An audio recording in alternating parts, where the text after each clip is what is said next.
Hello, everybody, and sorry about that slightly shaky start there, but welcome to this webinar from the Well and the Children, Youth and Family team. And we're also really pleased to be joined here today by Alison Ransome, who's the Methodist Church Vocations Officer. My name's Lynne, and I work for the Children, Youth and Family team. So this is a Zoom webinar, which, as I'm sure you all know by now, means that we won't be seeing your faces, but you can interact with us via chat or the Q&A function.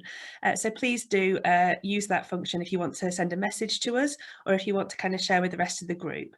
If you want to share with everybody, then you need to make sure you've selected all panelists and attendees in the chat so that everybody can see what you've got to say. If it's something you want to say directly to myself or Alison, then just select all panelists. But we hope you will use that function to interact with us today. The webinar will be recorded and it will be available on the Well Learning Hub YouTube channel shortly after the event. And we'll be together for about an hour and a half today with a short break in the middle.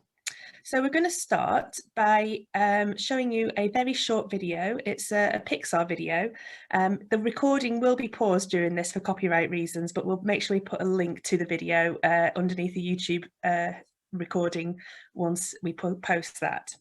So this video is La Luna. It's a short Pixar film, and we just wanted to show this as an introduction to the subject and encourage you to just think while you're watching this video, what is going on vocationally, particularly for the young lad in the video as you watch this. And then after we've seen this video, Alison's going to join us and start with a short introduction to the subject of vocation and calling. So hope you enjoy. Thank you. So we're talking this morning about calling and discernment and vocation, and there's some big scary words, I think, and some people like to spend a lot of their time wondering what about defining them. I'm going to have a go at that just to start off as a starter for 10, but I really don't want us to get distracted by definitions. Calling we might think of as a sense of prompting from God to do something. Discernment we might think of as working out what that something might be for us. And vocation is a way of living that enables us to be and do that something.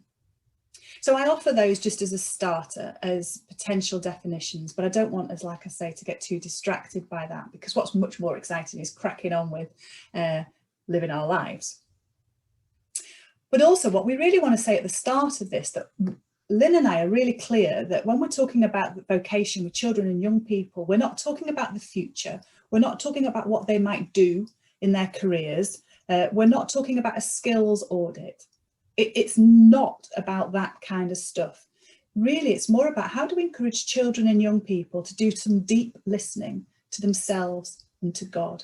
So as part of this year of prayer, it's absolutely integrated in with all of that. So what is it we're discerning? We're discerning God's will. And why are we doing that?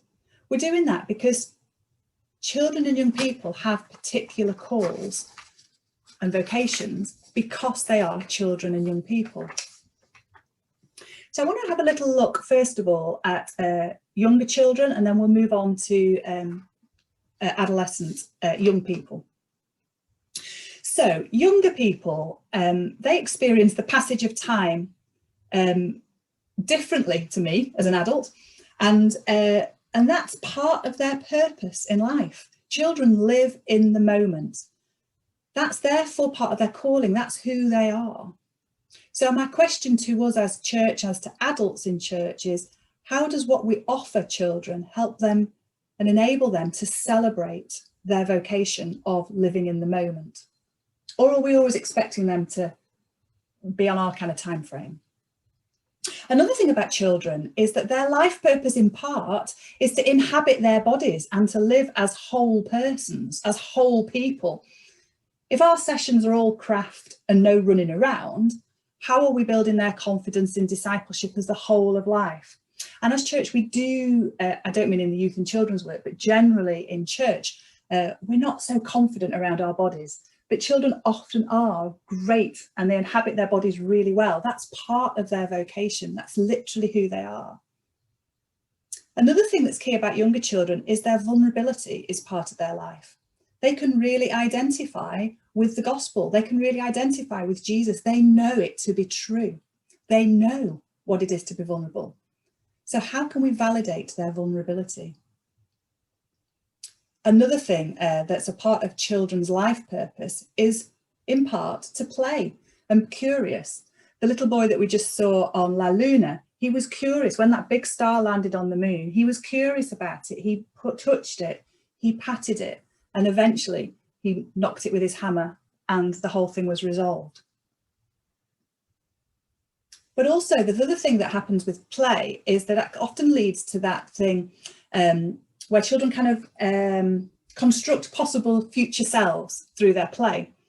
I have two daughters who are adult now, but when one of them was younger, we'd been in church in gathered worship, and at the end, it's a bit chaotic at our church and there's lots of people milling around and running around. And my daughter Eve was, I don't know how old she'd be, maybe about 8. She went to the lectern and she just said in a big confident voice, "I'm going to be a Headley," which was the name of our minister at the time. She was constructing a possible future self. And all of this destabilizes and challenges others. Therefore, the very presence of children as they are is part of their vocation in church life, literally just to be themselves, just like the boy in La Luna. And older young people have different senses of calling. So adolescents want to make an impact on the world. We know that. That's part of their life's purpose. They want to make a difference. Young people need to risk take. That's part of their life's purpose. So how do we provide space for them to do that? Also, young people are experiencing huge changes in their bodies and in their brains, and they need reassurance that they're loved as they are, however they are. That's part of their life's work. So how does our theology equip that? The other thing we know of young people, of course, is that rituals are really important. So how are we helping young people to notice God in all the rituals that they instinctively are creating? The other thing that young people are doing is they're learning and understanding more about loss. So how does what we are doing teach them good lessons for now and in the future? All of that is their vocation, literally as they are, is part of their vocation as individuals, but also as their gift to the body of Christ. So I put all that out there. You may not agree with it, which is excellent. You may want to push back on some of it, but Lynne's got some questions for you about what you've just heard.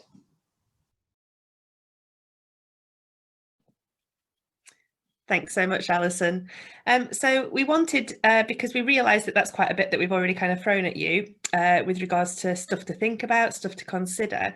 And so, as I said at the start, we really want you to interact with us using the chat function. So we just wanted to allow a couple of minutes now for you to offer some reflections back, and I'll do my best to read those if they appear in chat. So the questions I guess we want to ask is what feels comfortable, what has landed with you, what feels uncomfortable, what gives you pause for thought, and you know, and what maybe has surprised you. Was this sort of the conversation you were expecting to have when you arrived at the webinar today? So if you want to offer some reflections on that in chat, we're going to just allow a minute or so now for that to happen. So please do share, please.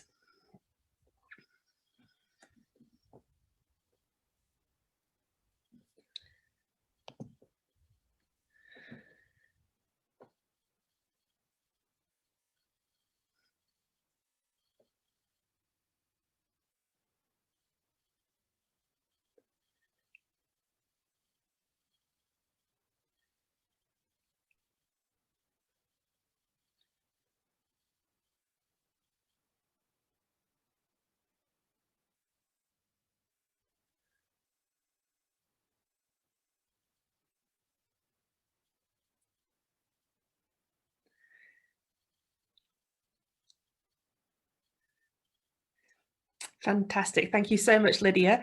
How do we enable children and young people to take the lead, be the first on the moon, as in La Luna? How do we make sure they are enabled and not forced or conversely squashed? That's a brilliant question. Thank you, Lydia.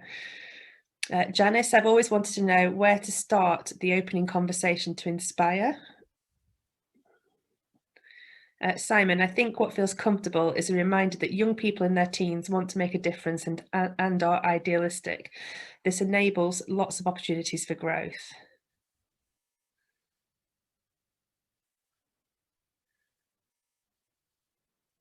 I'll just allow a few more moments in case other people want to share.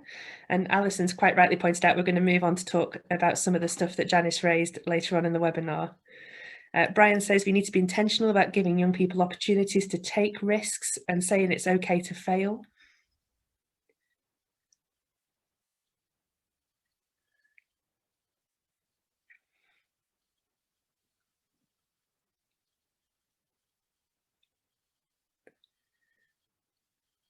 And Angela shares that we can recognise all that Alison said in her own young people. Equally, there is a major change when it comes to the teenage years. The church needs to recognise these differences and not just treat them all as children. Quite right, Angela. Thank you for sharing that.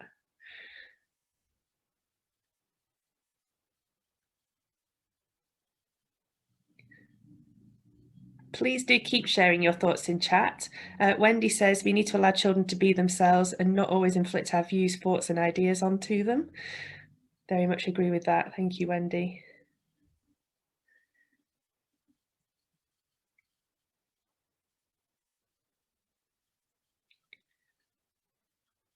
Okay, I'm going to hand back to Alison. Oh, sorry, Lydia's just shared, this is why ministry with children is the better way than ministry to children.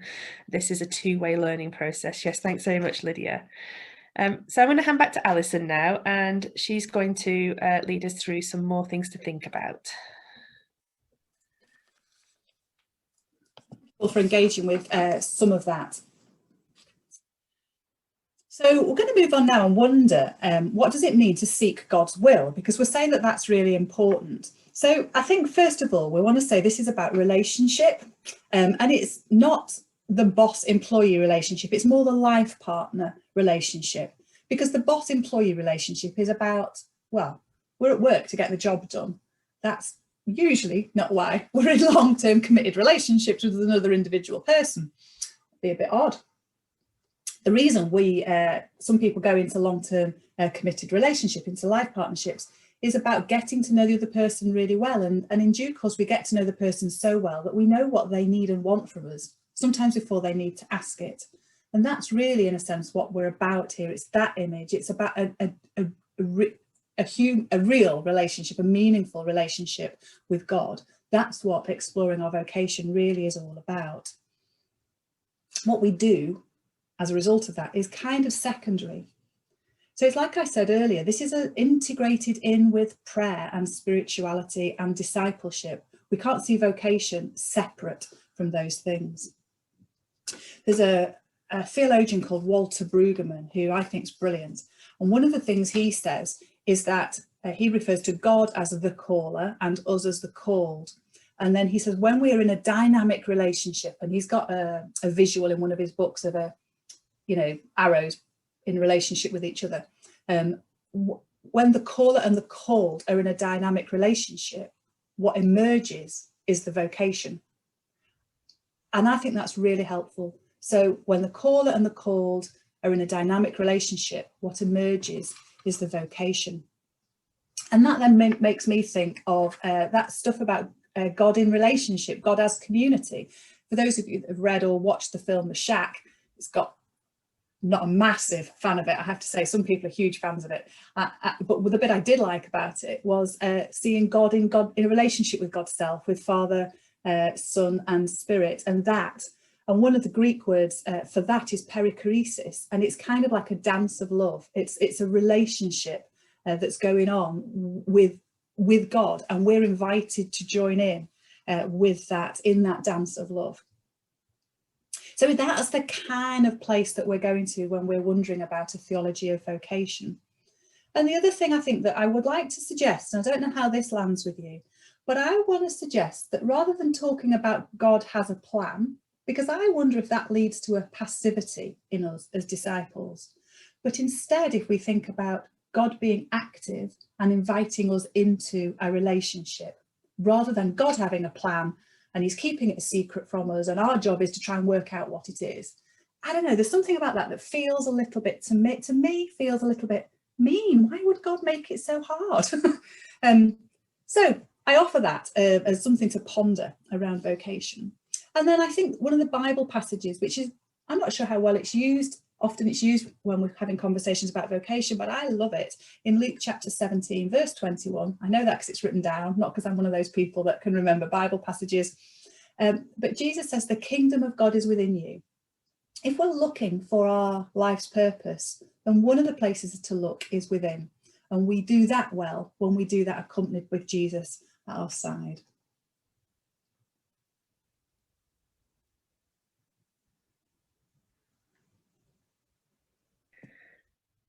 Thanks again, Alison.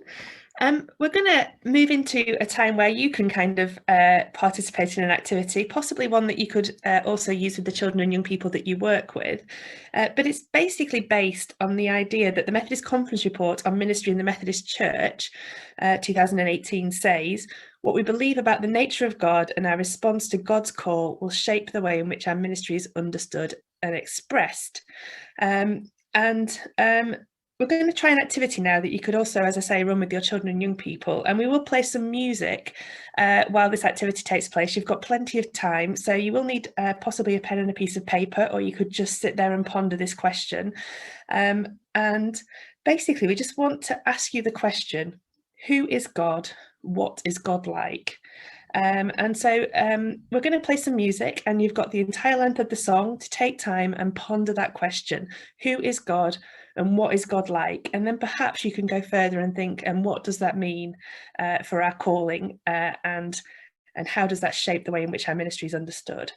So we're going to play some music for you now. And as I say, you've got the length of the song, so if you do want to find a pen and a bit of paper to kind of jot some thoughts down, then please do. It might not surprise you that we've started with wondering about who we understand God to be, because you're brilliant at doing this for yourselves and with the children and young people. But we really wanted to kind of stress that point, that this is about starting with God. This is about relationship, and it's not about doing stuff, and it's certainly not about filling tasks and roles in church life. And sometimes when we think about vocation, we can think it's about people or just about people who are getting ordained, and it's great that some people do, or we think that it's about taking on roles in church life. It's great that some people do, but most people don't. Most people get on with living their lives, and our working out our vocation is how we're doing that in a wider sphere. And even those of us that do have vocations in church life, in a particular leadership role, still have other vocations outside of that too. This is about whole people who are all loved by God. So we really want to encourage you to be the people that make the change to the culture in church around vocations. And rather than it being all sort of stiff and stagnant and formal and about jobs, we encourage you to just get talking about God in an informal way and wondering what God's up to here, because that's a vocational question. I don't know if any of you have ever pushed a pram, but whenever I used to push prams, I noticed there were a huge amount of prams. I'd never noticed prams until I pushed a pram. I once hurt my ankle and I was on crutches. And as I was going around a shopping centre on crutches, I realised how many other people are on crutches. We don't kind of notice until it's something that we're doing ourselves. When I became the Connectional Vocations Advisor, I noticed in vocational stories everywhere. They are everywhere. And I just noticed them because I'm looking out for them. But the other reason I notice them is because I'm asking people questions about their vocations. So I might go into a meeting, what ostensibly is just a kind of businessy kind of meeting about getting a job done for the project. But if I ask somebody, tell me about what's your sense of calling, what's God up to in your life at the moment, people talk for a long time about that. And I've actually had to extend the length of some of my meetings now, because people do like to talk about some people do like to talk about what God's up to. So we encourage you to be that person that has the confidence to speak about what you think God's up to in your life at the moment, because that then creates the culture. It's a permission giving, and that's modelling to the children and young people that this is a normal and good and healthy thing to be doing. So we're going to watch a couple of clips. This time from Happy Feet. Lynne and I were chatting earlier. We wondered, do I need to do an introduction to Happy Feet, or has everybody in the world seen it? Just in case you haven't seen Happy Feet, it's about a penguin, a couple of penguins. And we're going to watch two clips. One when Mumble, the boy penguin, and Gloria, the girl penguin, they go to kindergarten and they're kind of learning in their first class about finding their voices. I would suggest beginning to explore their vocation. And we'll watch the first clip is when Mumble has that experience, and spoiler, he can't find his voice. But later on, he finds his vocation through another medium. So whilst we're all watching this, if you want to pop into the chat, books, films, poems, TV shows, anything in wider popular culture that you think speaks into stuff around vocations, then pop it in the chat. We're going to do the same. We're going to put stuff in there because we just want to encourage you to encourage the children and young people to just do the noticing everywhere they go. Just like I used to notice prams and broken legs, just to notice God's stories happening all around us all the time. So there's some really good suggestions in there in the chat. We do encourage you to kind of keep wondering about ways to have vocational conversations without ever needing to use that word, and just to have that chat with people. I realised people have started putting songs in there. That's a really good idea as well. I didn't think to do that piece of work in preparation for today, but there are loads of songs that are about yearning and searching for love and meaning. So I think there's absolutely loads, and we really want to encourage you to experiment and see what's going on. So thank you for all the great ideas that were in the chat. I think there was just another one that I'd wanted to read out. Oh, Inside Out, the Pixar film. Of course, that's literally about getting to know who you are and what's going on for you. So great, thank you very much. Lynne. It's going brilliantly today, isn't it? I'm hoping that with Matt back, you can share the PowerPoint again and bring up a slide for us. Fantastic. Thank you so much, Matt. So we're going to talk a little bit about explicit and implicit theology that we might have in the church when it comes to thinking about calling and vocation. And so in the last webinar that we ran, which was all about involving children and young people in mission planning, we looked quite a bit at the verse that I've got up on the screen now, which is the passage from 1 Corinthians 12 about the body of Christ. And we talked a lot in that webinar about children and young people being fully part of the body of Christ now, not waiting until they're old enough or enough of a Christian or those kind of things.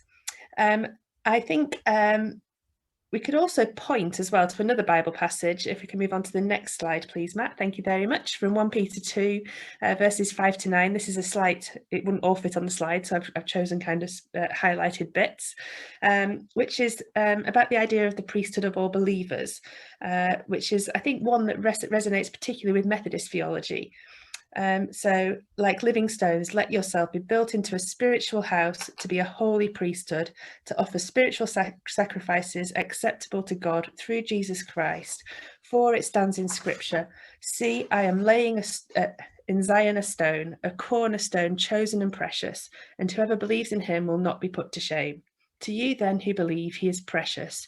But for those who do not believe, the stone that the builders rejected has become the very head of the corner, and a stone that makes them stumble, and a rock that makes them fall. They stumble because they disobey the word, as they were destined to do. But you are a chosen race, a royal priesthood, a holy nation, God's own people, in order that you may proclaim the mighty acts of him who called you out of darkness into his marvelous light. So these two Bible passages and other Bible passages, feel free to share any thoughts in chat with regards to explicit theology that might exist in the church with regards to calling and vocation for all people, all members of the body of Christ. That's our explicit theology. This is what we preach. But the question is, what do we practice? What is the lived experience of children and young people in our churches? Does our implicit theology match our explicit theology? Do we practice what we preach? And so, again, we're going to give you some time to just kind of ponder some questions, some audit questions. So those are available now on the slide here. And, you know, you might want to ask some other questions of yourself with regards to what implicit theology exists in your church or in your children's and youth ministry.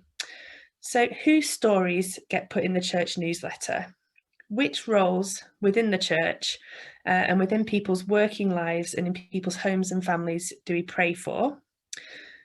Who is in the inner circle, and conversely, who is kept on the fringes? What achievements and milestones are celebrated by the whole church? Who has a say in decision making, or indeed in mission planning, which, as I say, is what we talked about in our last webinar? And which gifts and skills are used and values? And just another question to kind of throw in there, how do we proactively make it known and understood that everyone, including children and young people, are part of the body of Christ and the priesthood of all believers? So again, we're just going to give you a few moments. If you wanted to just kind of jot down some thoughts for yourself in silence this time, we're going to kind of leave a bit of quiet. Just some thoughts in answer to these questions or others that maybe you're asking yourself.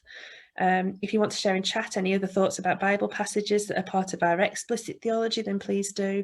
And please do offer some responses in chat as well if you want, and we'll read for you a few of those if they appear in a few seconds. But just for now, some moments of quiet to reflect on these questions and to reflect on that juxtaposition of our explicit and our implicit theology and whether they match up.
So we've had a few responses in chat. Alison's added some questions and we've had a few feedbacks from participants as well.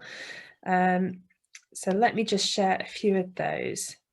So Alison's questions, does the worship leader pray for young people during exam time and SATs time when those things are happening again? And if a child or young person gets elected onto their school council, does that go into notices as maybe it would if an adult was elected to the local council? Mary has, chat's just jumped down. Mary has shared, are we living as a family of God in today's churches, or do we just come together? I've lost it. Do we just come together on Sunday and get split into our various groups? Angela, our intercessions are led by a member of the congregation, so thankfully exams and SATs times do get included in prayers. That's great to hear. Alison, do the children's and youth work team get commissioned for your work? And there is a service outline in the Methodist worship book for that.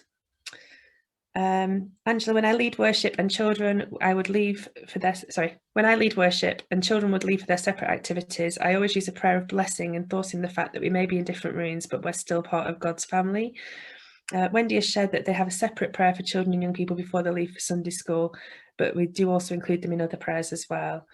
And Janice has added, do the youth groups have an opportunity to be offered course studies? Youth groups and children groups have an opportunity to be offered course studies, so similar to kind of house groups, I guess, for the adults. Thank you so much for sharing your thoughts on that. Again, we'd encourage you to just kind of keep pondering how our church's implicit and explicit theology kind of sit side by side, and some churches will be better at matching those two things than others, and you know, it's great to hear the stories of when they do kind of get it right as well. We're going to go into a short break now, just a comfort break, so that you've got a chance to get yourself a drink and have a little bit of a wiggle.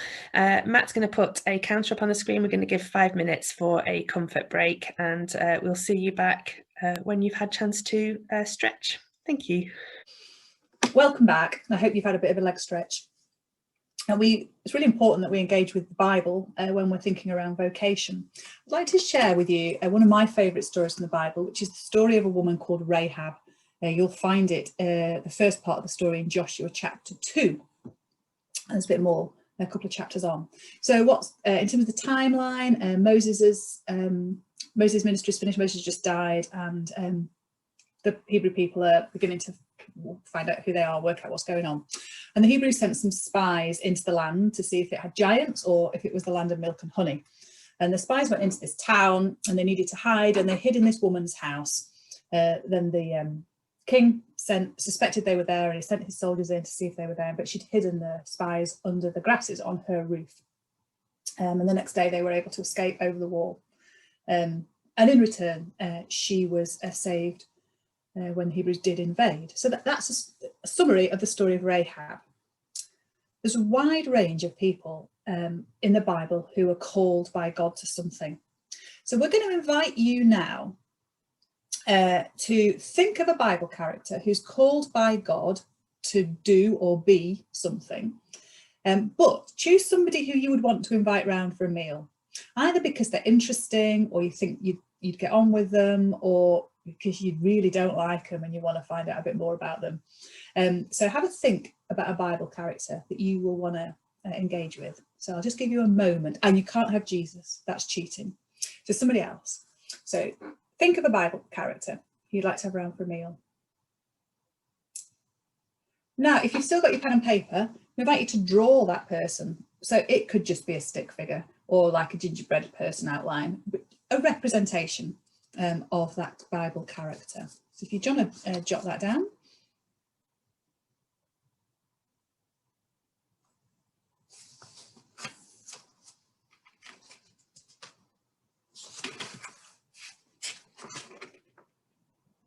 So back to the person that I've chosen, Rahab. I'm going to take you through a process now. Thinking about her, in fact, I've got a few questions that I'm going to put in the chat now. And these are the questions that I'm going to answer now around Rahab. Did anything make this person that you've chosen an unlikely candidate to have the experience that they had? What made them able to serve God purposes in that particular context? And in what ways do you relate to this person or people? Okay, so those are questions. And I'm going to go through that process now about Rahab to kind of model this activity. So was there anything about her, Rahab, that made her an unlikely candidate to serve God? Yes, absolutely. She was not the usual person that's held up as a hero. For a start, she was a woman. She wasn't a Hebrew, and she was a prostitute. So all those things are reasons culturally why she may not be seen as somebody suitable. So that's the first question. Second question, what was it about her that meant she was particularly able to serve God's purposes in that particular context? Well, the very fact that she wasn't a usual suspect made her ideal. She was a woman, she wasn't a Hebrew, and she was a prostitute. The very things that made her unlikely made her perfect candidate for the job as well. And so although the king sent his soldiers to go look for the spies, she said, no, they're not here. They were here. She'd hidden them on her roof. She used her head. But also, the other reason I think she was the ideal person for the job is her instinct knew there was something of God going on here. There was something bigger going on. She trusted her gut. And I think when we're discerning vocation, there's something about head, heart and gut kind of aligning. And that's often a clue that there's something of God going on here. And then the third question, in what ways do I relate to this person? Well, I relate to Rahab, absolutely relate to her. I've often felt in church life that I don't quite fit in. I'm not really the kind of Christian that the church likes in some ways. I ask a lot of questions. I mean, read for that, I'm a bit annoying. I'm forthright. I used to be young and I was a leader then too. And so I've been a young woman leading church since, well, about 8. I was having my say in things. I'm divorced and remarried. I was a single parent. One of my daughters is gay. I'm not actually that keen on going to church on a Sunday morning to sit in rows and sing songs. There's a lot of things about being that make me not ideal person for what I'm doing. But the very fact that I am those things and I don't quite fit in makes me an excellent leader in church, because I love God and I love the church and I can be a critical friend to the church. And so although I don't quite fit in, that makes me ideal for it. So I absolutely relate to Rahab. So that's part of my story and part of my vocation. I've had to come to understand that over the years, that being a bit odd is what I'm called to be. So that's reassuring for me. So have a look at the person that you thought of, who you might want to invite around for a meal. And if you drew a little stick person or whatever, jot down on there, what is it? What characteristics about them is it that made them an unlikely character? What was it that made them ideal to serve God purposes in the situation that they were in? And in what ways do you relate to that person? And this activity, or a version of it, is one that you could do with young people, certainly, and you could adapt it in some ways to work with children. So we'll give you a minute or so just to have a stab at that activity, because you could spend ages on it, but just to introduce you to it. And while you're doing that, in the chat, I'm going to put some other Bible passages up of other characters that you might want to use to talk in this activity, and characters that aren't often spoken about. So not the usual suspects. So you got the first 3 questions in the chat.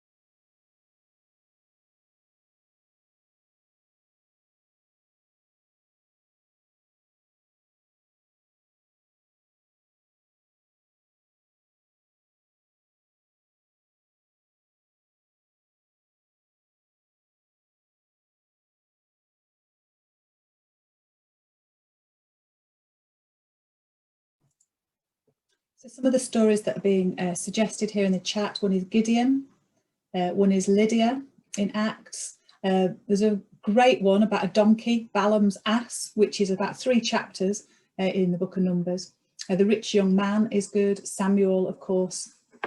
Then there's a character, sometimes gets called Legion in the book of Mark. He's fascinating, I think, because after he's healed by Jesus, he asks Jesus if he can become one of his disciples and follow him. And Jesus says, no, go home, back to your religion, get on with your life. That's an interesting vocation story. Ruth, of course, who we explored during their Bible month last year. So have a good think about different Bible characters and not just the usual suspects when you're having a look, because one of the things that I think is quite important is that we don't just tell the big glamorous stories when we're talking about vocation. So the big from to stories is how I describe them. So you think of Saul, who became Paul. He was this thing and he became that thing. It's a big dramatic conversion story. If those are the stories we're predominantly only telling around vocation, that implies to the rest of us who don't have those kind of stories that our vocation is less in some way. So rather than just from to calling stories, the other callings can be called with, called in, called through, called of, called over, called despite. There's a whole load of words. It's not just called to, it's called in a whole range of ways. So look out for those kinds of stories. Thank you for having a go at that. Sorry we rushed through that, but like I say, if you were doing it in a group, you'd have loads of time. Lynn, do you want to pop up? I'm here. Hi. So I know that you are, as well as in the Children, Youth and Families Ministry team and enabling us all to be better and more confident as children and youth workers in our churches, you also volunteer as a youth worker in your own life. Yes, So I do. I want to ask you a little bit about that as well. So Lynn, what is it that you do? And this is a scary statistic, for longer than most of my young people now have been alive, I've been helping to run a youth group on a Monday night in my local church. It's not a Methodist church, but I hope that's okay. It's a free church. And the young people are 11 to 18, mostly kind of from outside the church. They don't come to the services, and they're from families that don't particularly kind of get involved in church activities. We have a few that do, but most of them are outside the church. Okay, great, thank you. That's really helpful context. So what do you see as your role when it comes to enabling those young people to discern their calling? I think first and foremost for me, because a lot of my young people come from quite a large social housing estate that has a very, very bad rep in the town. And so first and foremost for me, it's about making sure my young people know that I believe they are fearfully and wonderfully made. They're children of God, and I see my role primarily as removing the lies and the labels that have been placed on them, heaped on them since the day they were born, simply because of where they live and what they were born into. So, I mean, from the day they're born, they're told by sometimes their parents, quite sadly, and their peers and their teachers and their social workers and the police and the rest of the town, that they're worth less than perhaps some of the other people who live in the town that I live in. And so I see my job as kind of challenging that, and first and foremost for me, salvation for my young people is saving them from those labels and those shackles. And I've seen the power, even though my young people aren't church young people, to for want of a better phrase, I've seen the power of telling a young person that God can speak to them and through them, and wants to use them, and has given them gifts and skills, and that wants to place a calling on their life. And for someone that's been told since the day they were born that they've got nothing to offer the world, I think there's real power in that. And I think it's about encouragement and validation and walking alongside them. And most importantly, it's about trying to name the good and the positive stuff, because they hear enough of the opposite, I think. So where I see good, it's about naming that, I think, for them. So could you give us a couple of examples of naming the good? Yeah, so one of my young people who's kind of left now because he's got too old to come to the group, but I still see him around the town, which is lovely. He's amazing, naturally gifted musician and singer, and he taught himself to play just by watching YouTube videos. He taught himself to play the piano beautifully, and he has like the voice of an angel. I just can't believe, like, goosebumps when he sings, like Josh Groban kind of level singer. And so he kind of knew that, I think. I don't think he needed us to name that was a gift that he had. But certainly encouraging that gift. So we kind of got somebody in as a volunteer to kind of do some singing lessons with the group, but largely because we wanted to encourage this young lad. But the other thing he was really good at was sharing the space. Even though he was this amazing, talented performer, he wanted other people to give the best performance they could. So he was kind of coming alongside the singing teacher that we brought in and encouraging his kind of peers to be better in their performance as well. And so naming that he was really good at that, we had a conversation with him as a kind of leadership team, and we'd chosen to kind of just say to him that we'd seen this in him. It brought him to tears, because just nobody's ever told him that he's good, and nobody had ever told him that this gift that he had could be something that he could use as a career, as a choice when he goes to college, because quite often, unfortunately, the young people from this estate are quite often kind of herded onto childcare courses, or kind of quite menial jobs. So yeah, so that was a really great story. And I remember chatting with you and you telling me about a young woman who you named some stuff in. Do you know what? Yeah. So it's really easy, isn't it, when you see like a kind of natural gift and talent like that, to be able to say, you know, you're a really good singer, and the young person go, I know. But actually, sometimes it's really hard to name the good in a young person. So we had another young lady who's also left the group now just recently, who presented quite often with what would traditionally be described as challenging behaviour. She was very mouthy, always talking back, and where she led, the other young people followed. Yeah. I know that. Yeah. We spent a lot of time as a leadership team, instead of telling her that she was annoying or that her behaviour was just a frustration to us, we kept saying, do you realise what power you have? You're a natural born leader. Isn't that amazing? How about you use those leadership skills and occasionally, you know, back us up when we're trying to talk to the other young people, because that would be a great help to us. And actually, we think that would be using the skills and the gifts that you've got in a really great way. And there was a particular incident where we had a little kind of fracas during a football match in the sports hall at the church. And we have lots of factions in our group, as I'm sure a lot of youth leaders do. And we'd gone outside to talk to the faction that she was kind of the leader of. And they were kind of chatting back to us and, you know, saying, well, it's not fair because they did this and they did that. And obviously there were lots of F-bombs dropped in that conversation as well.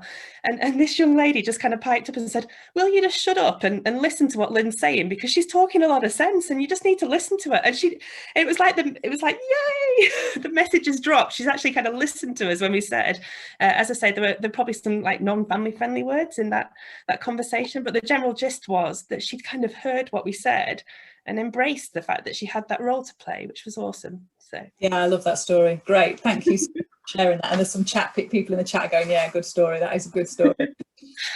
Excellent. Is there anything you would like, because I'm aware you often are the person hosting these spaces for visitors like me to speak.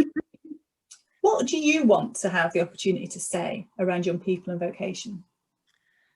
I mean, I just don't think you can reiterate enough just the importance of good positive role models, good positive relationships, and just as much encouragement and validation that you can kind of throw at a young person, particularly the young people who don't get that normally in their everyday lives.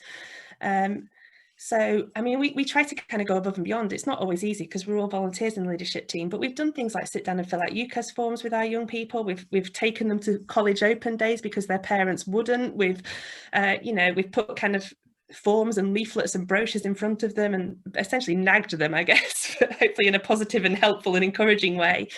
We've tried to identify interests that the young people have and bring in people from the church that they wouldn't normally meet who have similar interests. So there was this wonderful session we ran with one of our really older members of our church, proper granddad figure, who came in and did some drawing classes with our young people. And I remember one of our young people who's really talented at art just sitting in the corner with him for like the whole of the youth group session, picking his brains and showing him some of his artwork. And I think you just can't kind of put a kind of price or a value on that, you know, just the power of encouragement. And that's the job of the whole church, not just the youth leadership team. And there is always stuff that the wider church can kind of offer into that too. And I think there's a really hard lesson as well, in that even though we can kind of try these things, we can't walk for our young people.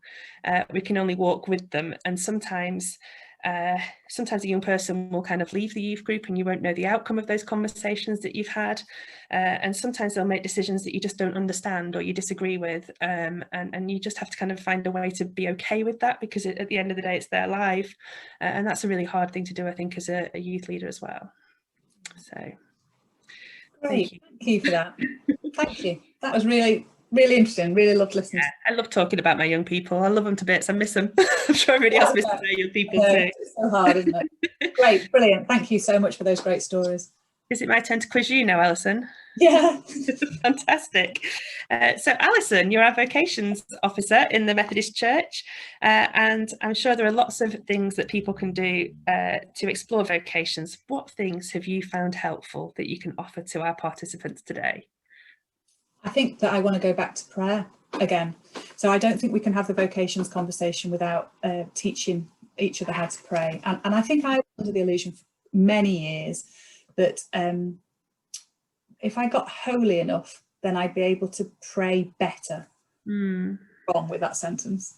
But I think what I've what I am learning and what I would want to encourage us to encourage children and people is just to have a confidence in their relationship with God and chat and find different ways. So I am a ill-disciplined person in my life. All of my life I am ill-disciplined, so I do not have a quiet time when I get up in the morning. I will never have that.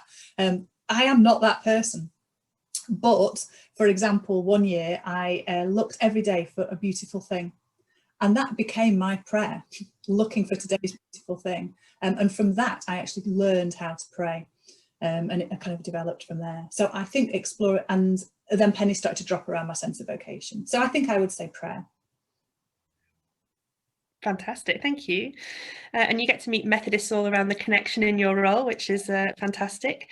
What are some of the things you notice that we as Methodist people are really good at when it comes to developing vocations? Well, I was thinking about this actually just this morning, and I was thinking about that John Wesley quote when John Wesley says, "The world is my parish." And I think that's kind of 17th century language for saying whole life discipleship, actually. And I think what Methodists are really good at is getting stuck into community action and community activism. I also think that Methodists seem to just do it instinctively. I think it's a vocational urge in the Methodist DNA to get on and make society a better place. So I see that is something that Methodism does really well. Definitely. It's one of the reasons I love working for the Methodist Church, to be honest. So here's a tougher question. What do you think Methodists are perhaps not so good at when it comes to developing vocations?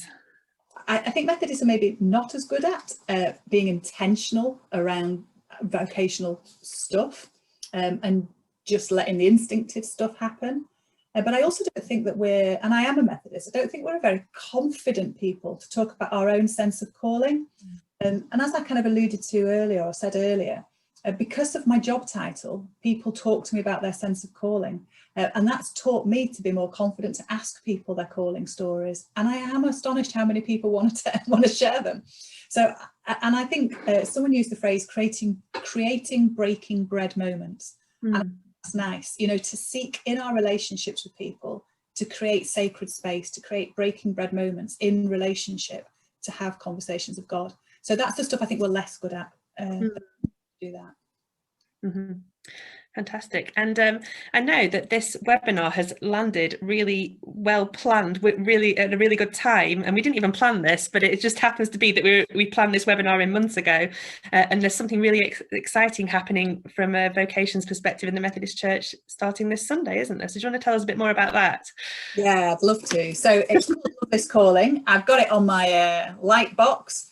Love This Calling. So if you are on Twitter, Facebook or Instagram, if you could go and find Methodist Vocations, we've got an account in each of those places, and we're going to be posting something almost every day for the next 14 weeks, which was a good idea when I thought of it, but now I'm actually having to program it all into Hootsuite. I'm thinking that's a long time. Why did we think we'd do this for 14 weeks? But the reason we're doing this for 14 weeks is because there's this little pack of postcards that are at Methodist Publishing. They're free. And each one of them has got, well, maybe that one less so, has got quite a strong image on the front. I'm not very good on the camera at knowing which way around things go. And then on the back, there's a quote and some reflection questions, and they relate to different ministries in church life, one of which is Children's, Youth and Families Worker. That's the week we're starting with. So on Sunday, for the whole week, we're celebrating the vocation of children's, youth and families workers. So I'd love it if you could all follow the social media stuff and retweet it and tell people this is what I'm doing. And I challenge you to, well, you, Lynne, and everybody who's here, to, you know, do some retweeting and some sharing of that stuff and tell something of your calling story as a children and youth worker. So some of you might know Laverne and some of you might know Sam. We've got them on video and quotes from them that we're using in the social media, but you can all do it. It'll be done from the Methodist Vocations accounts is where it'll be done from. So there's Twitter, Instagram and Facebook, and it's just put Methodist Vocations into your search for those and you'll find it. The Methodist Church main accounts is going to be sharing some of this stuff, but less frequently. I'll be doing this stuff every day. So yeah, and these postcards that you can get for free, they've got these reflection questions on them, and the way that we've designed them is so that you could use any of the quotes or any of the reflection questions to try and discern anything. So this one I'm holding now happens to be about a deacon, but actually the questions on the back, here's one of the questions. What comes to mind when you reflect on God's heart for the community? You can talk about anything. And it doesn't need to be a churchy role either. So although they were kind of designed with church, you've got churchy headings on them, you could actually use them around absolutely anything. So that's why it's 14 weeks, because there's 14 postcards. The other thing that you can get, you can't buy it yet, it'll be £1 from Methodist Publishing, is we've got a new, it's called This Time, This Place, and it's really small. It's about A6. Meg Prouting, who you all know, has helped to write it. And it's just going to have lots of blank space in it with some reflection questions at the top, and you can just jot down your answers or draw your answers or whatever, however you want to. And we think that'll be suitable for people from secondary school upwards. What we're encouraging churches to do is bulk buy them for the whole congregation, including your children and youth groups, and maybe particularly to use them on the 2nd of May, because that's Vocations Sunday. And this year of all years is one heck of a year, isn't it? So we will be, when we do meet together again in our church building, we will not be the same people. We have all been profoundly changed over the last 12, by then probably 18 months. So how are we going to notice so who are we called to be now? Yeah. Who are we now as individuals, but as a community? So we're really encouraging people to use Vocations Sunday on the 2nd of May or sometime after that. And you might want to give all those away. We've also got something on the 2nd of May called a living library. Do you know have you come across this language, a living library? I have, but only because you've explained it to me. So, okay, right, okay. So there's, if you Google human library or living library, we couldn't use the language human library because it's like copyrighted. Oh. But some people are books and they tell their story to the readers, and it's that simple. And the original project that was created, I think, in Denmark, they had a whole range of people from society whose voices aren't often heard. They had a homeless person, a drug user, a transgendered person, a whole lot of people who maybe whose voices are a little bit quieter in society, and they were the books, and people could come along and read a book and find out more about another person. That's how it all started. So we're going to have a Methodist Vocations living library on the 22nd of May. And all that stuff, you'll find all that on the social media posts. And it'd be great to sign if you want to invite people to it, because if there's somebody you know who you can see something in them and you think they'd be great at joining your team, invite them along to the living library and let them hear someone else's story, not just your story. So there's stacks of stuff going on. There is. And it's called Love This Calling. And I just kind of to finish, I want to say, although we've called it Love This Calling, sometimes our callings we don't particularly love. And sometimes, and particularly living through a global pandemic, is sometimes very hard to celebrate our understanding of our calling. I think one really interesting example of that, and it's a bit churchy, but some local preachers have found it very hard to be able to express their calling over the last year, because they haven't been able to, or haven't lead worship and preach.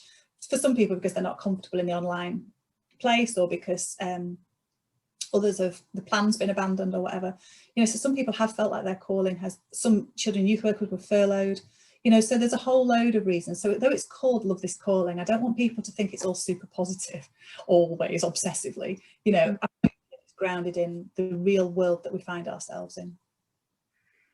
Thank you so much, Alison. And we'll make sure that when we post the YouTube video, the recording of this webinar up onto YouTube, that we'll put links to all this stuff and where you can find this information in the description underneath the video. Alison, there's been a quick question on where you can order the reflection booklets, and are they £1 each? Yeah, so they're all on, I was just going to type it in the chat, all to be found at Methodist Publishing. By the start of next week, I think you'll be able to pre-order the journal that's called This Time, This Place. We had and ahed about whether or not to make it free or to charge, and the postcards we've made free, and the journal we did decide to charge £1, because sometimes things get valued more when you've had to pay for them. That's the only reason we've given it that charge. Yeah. Okay, thank you very much. Oh, and somebody's just shared a nice article on vocation in the Christian context. Thank you very much for that, Simon. We'll make sure we capture that link and share it as well with the YouTube video. Really appreciate it. Brilliant. I mean, that's kind of all we've got time for now, which is a shame because I was really enjoying the conversation. Just so you know that this webinar will be available on the Well Learning Hub YouTube channel, along with all other webinars that we've recorded so far since we started streaming them, and there's quite a few there now. The next webinar is actually going to be an evening one, and that's on the 10th of March, and that's called Praying and Responding to God for All Ages and Abilities, and we'll be joined by Naomi from Growing Hope to help us lead that webinar. So please do sign up for that, and we've got the link there for you where you can find all information about the Well events that are coming up. We've also got an event this Sunday, and this Sunday is actually webinars for children and young people, but parents and leaders can watch along as well, and that's tuning into God with my senses. And again, Naomi from Growing Hope is going to lead children and young people in some prayer activities where they can perhaps pray using their different senses. And again, you can find information about that event on the Well Events page. Alison's already mentioned about the vocational resources available on the web, and we will put a link to those with the YouTube video. There's also some stuff around calling and vocation in the 3Generate 365 Toolbox. So if you go to methodist.org.uk/3Generate 365 Toolbox, then you'll be able to find those resources too. That's everything, and thank you so much for joining us. Sorry there's been a few technical glitches today, but I think we managed to get through it well. So and thank you again to Alison for joining us to help deliver the webinar today. It's been a real pleasure. Thanks so much, guys.